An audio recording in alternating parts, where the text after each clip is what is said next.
Hello everyone, कैसे हैं आप लोग। उम्मीद करते हैं अच्छे होंगे और आपकी तैयारी अच्छी चल रही होगी। देखिए, कल मैंने बताया था कि आंसर की आज ही आ सकती है आपकी, और कल ही आंसर की आई। तो एक बात होती है कि रेलवे अभी जो पैटर्न फॉलो कर रहा है उसी को देख के हम बताते हैं, कोई इंटरनल सोर्स नहीं होता। दूसरी बात, सबसे ज़्यादा मेरे पास इंस्टाग्राम पे, टेलीग्राम पे मैसेज आ रहे हैं, और मैं हो सकता है कुछ लोग का रिप्लाई नहीं भी कर पा रहा हूँ कि सर क्या करें, टाइपिंग की तैयारी करें कि ना करें, कितने मार्क्स पे फाइनल सिलेक्शन होगा। तो देखो, मैं आपको कुछ चीज़ें यहाँ पे डिस्कस करूँगा। हाँ, बहुत बड़े बड़े टीचरों की तरह बहुत बड़ी बड़ी बातें तो नहीं कर पाऊँगा कि भाई ये चीज़ें होंगी, क्योंकि मुझे अपना कोई कोर्स नहीं बेचना है। लेकिन मैं कुछ चीज़ें आपको बताऊँगा जो अगर आप ध्यान से सुनेंगे तो आपका माइंडसेट क्लियर हो पाए। क्योंकि बहुत सारे ऐसे लोग हैं जो 2024 की टाइपिंग में उनका फाइनल सिलेक्शन नहीं हुआ, अच्छे मार्क्स होने के बाद भी। तो हो सकता है वो 2-4 महीने से अपनी टाइपिंग या अपनी पढ़ाई कमज़ोर कर दिए हों। तो ये सब गलती से बचने के लिए कुछ चीज़ें मैं आपको बताऊंगा जो आपको सोचना और देखना ज़रूरी है। ठीक है, चलिए शुरू करते हैं वीडियो को। सबसे पहले तो आंसर की आउट हो गई है, आप लोगों ने देख लिया होगा। अब आंसर की आउट हुई है तो जनरल सी बात है कि आप सबने अपने मार्क्स देखे होंगे। हो सकता है रैंक मित्र या गुरुजी.com जो भी है उस पर अपनी रैंक वगैरह भी चेक करे होंगे। ठीक है, तो इसमें कुछ चीज़ें पता चलती हैं कि एवरेज मार्क्स कितने कैंडिडेट के आ रहे हैं। ये सारी चीज़ें मैं आपको वो पीडीएफ नहीं दिखाऊंगा, लेकिन फिर भी एक एवरेज मार्क्स में बताऊं तो सभी तक जितने बच्चों का है वो लगभग 80 से 82 मार्क्स तक है। ठीक है, तो ये एवरेज मार्क्स है। एवरेज मार्क्स पे यहाँ पे सिलेक्शन नहीं होता है, ये आप समझ लो। अभी CBT 2 का पेपर दिए हो तो CBT 2 के बारे में आपको इतना पता होना चाहिए, आपका लास्ट एग्जाम है। अब इसके बाद कोई भी एग्ज़ाम नहीं होगा जिसके मार्क्स आपके जुड़ेंगे। हाँ, सीबेट वालों का मार्क्स जुड़ता है, टाइपिंग वालों का मार्क्स उसमें भी नहीं जुड़ता है। तो ये लास्ट एग्ज़ाम है जिसके बाद आपको फाइनल सिलेक्शन, जो भी आपके पास 5,000 समथिंग पोस्टें हैं उन पे फाइनल सिलेक्शन होगा। ठीक है, तो ये एवरेज मार्क्स रहा, और आप लोगों ने देख लिया होगा, आपकी रैंक वगैरह भी कुछ पता चल रही होगी। लेकिन ये 100% सही गलत, इस पर हम उतना ट्रस्ट नहीं कर सकते कि भाई रैंक एकदम सही बता रहा है। और इसमें क्या बदलाव होता है मैं आपको बताऊं। पिछली बार हुआ था कि कुछ क्वेश्चंस डिलीट हुए थे, किसी किसी और समझ लो कि मेरे भाई का लगभग 8 से 9 क्वेश्चन उस शिफ्ट में गलत हुआ था। इससे किसी को फ़ायदा भी होता है, बहुत सारे लोग को नुकसान भी होता है। तो ये सारी चीज़ें भी दिमाग में लेके आपको चलनी है। फिलहाल अभी के लिए आपको इतना करना है, ये चीज़ याद रखो कि CBT 2 आपने दे दिया, आपने NTPC के लिए जो करना था कर दिया है। ठीक है, अभी अगर आपको कुछ करना है तो वो बहुत कम एफर्ट बचा है जो आपको करना है। ठीक है, अब आगे बात करते हैं। जो दूसरा अपना टॉपिक है कि मार्क्स कितने आ रहे हैं। ठीक है, आपके मार्क्स कितने हैं, पहली बात तो ये देखो। और मैं इसी में तीनों चीज़ों पे बात करूँगा, मार्क्स, टाइपिंग और सी कट ऑफ के बारे में, कि मार्क्स कितने आ रहे हैं और कट ऑफ कितनी जाएगी। ये दिमाग में सवाल होगा। और टाइपिंग और सीवेट की तैयारी करें कि ना करें। ठीक है, तो देखो, एक चीज़ तो मैं आपको बताऊंगा कि मार्क्स कोई भी नहीं बता सकता आपको एग्जैक्ट कि कितनी cut off, final cut off जाएगी जिसमें आपका सिलेक्शन हो जाएगा। क्योंकि देखो, रेलवे में क्या होता है मैं आपको समझा रहा हूँ, zone wise cut off release होती है। और ज़रूरी नहीं कि हर जोन में वैकेंसी सेम हो, किसी जोन में वैकेंसी ज़्यादा होती है, किसी जोन में वैकेंसी कम होती है।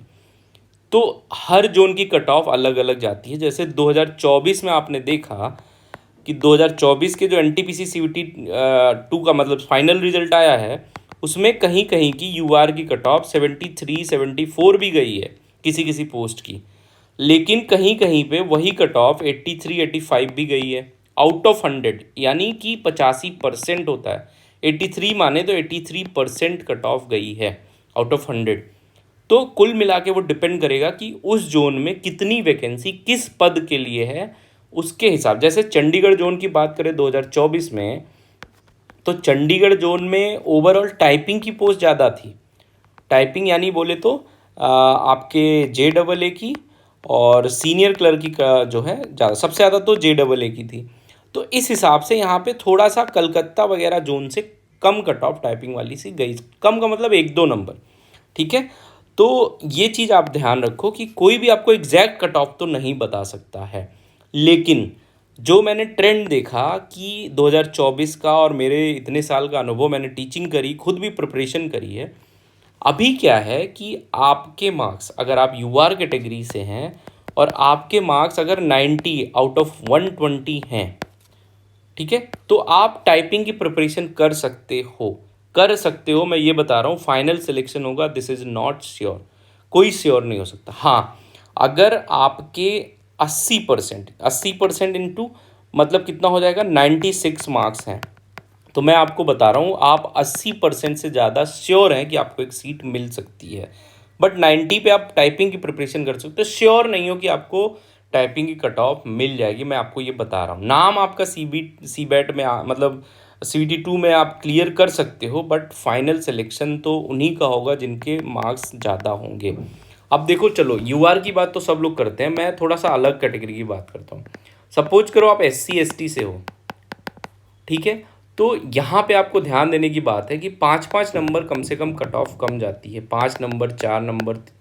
तो ये चीज़ याद रखना कि अगर आपके 70 से 80% के बीच हैं मार्क्स, 70 से 80% बीच, मतलब ये मैं आउट ऑफ 100 की बात करूँ और 120 के बीच में बात करूँ, तो 70%, 84 से लेकर 96, तो 96 तो आप बहुत ज़्यादा हो जाएंगे। 70 से 75% के बीच भी आपके मार्क्स हैं तो आपके सिलेक्शन होने के चांस है, तो आप भी टाइपिंग अच्छे से करेंगे।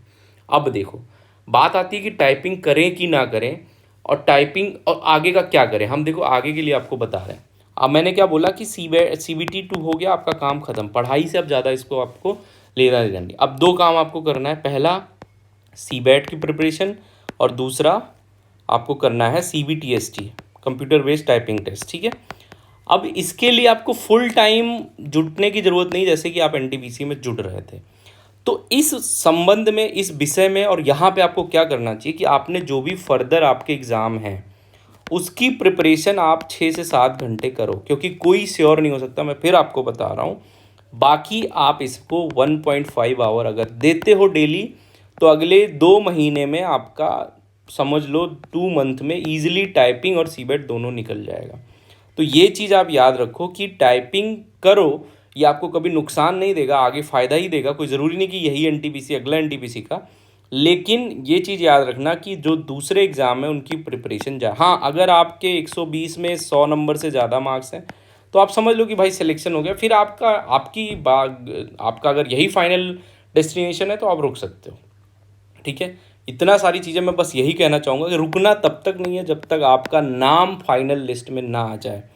आपको पढ़ते रहना है। बस ये एग्ज़ाम था, मैंने दे दिया अच्छे से, अभी दूसरा मेरा CGL का एग्ज़ाम आ रहा है, मैं उस पर फोकस कर रहा हूँ। ग्रुप D का है, जो भी एग्ज़ाम आप देने जा रहे हो उस पर फोकस करो, और जब तक आपका नाम फाइनल लिस्ट में ना आ जाए, किसी के भी बताने पे कि 80 नंबर कट ऑफ जाएगी, आप इसी के भरोसे बैठ जाओ, तो इस हिसाब से मत बैठना। अपना भी थोड़ा सा नॉलेज लगाओ। 5816 पद हैं, उसमें भी किसी किसी जोन में 100-150 ही पद हैं, तो उस हिसाब से अपनी सोच समझ के अपनी जो है वो तैयारी जारी रखो, ठीक है। चलो पढ़ते रहो, और अगर टाइपिंग कैसे करनी है उसकी पूरी वीडियो चाहिए तो एक कमेंट कर दो, तो टाइपिंग के ऊपर एक बढ़िया से डिटेल वीडियो 1 महीने में मैं बताऊंगा आप टाइपिंग कैसे सीख सकते हैं। चलिए पढ़ते रहिए, ऑल द बेस्ट।